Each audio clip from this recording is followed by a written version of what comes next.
Hello, my name is Benjamin Hart. I'm an American attorney and the managing director of Integrity Legal here in Bangkok, Thailand. As the title of this video suggests, we're discussing changing or converting status from a business visa in Thailand to a retirement visa in Thailand.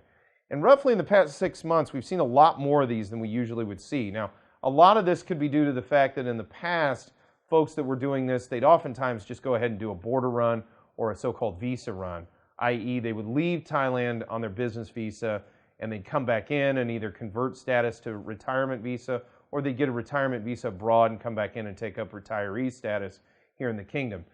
The government response to COVID-19 and everything that's come therewith has resulted in a lot of obstacles, if you will, to ease of travel, especially the era of the border run, at least for the foreseeable future, just is not there, where you could just hop across a border one day and hop back.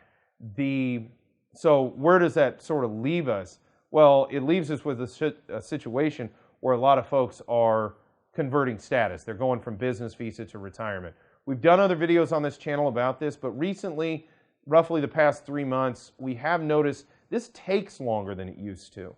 So getting all the ducks in a row with respect to ending business status and then taking up retirement status, in the past, or I should say in about a year ago, especially in the aftermath of all of this COVID lockdown and shutdown, it wasn't taking that long. It was taking a couple of weeks.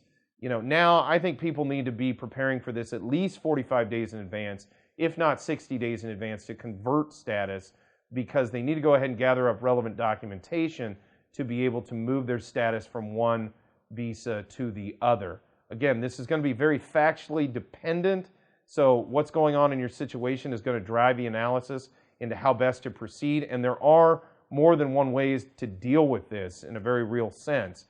So again, probably not a terrible idea to contact a legal professional on this topic if you're looking to convert status from business visa status to retirement visa status here in the Kingdom of Thailand.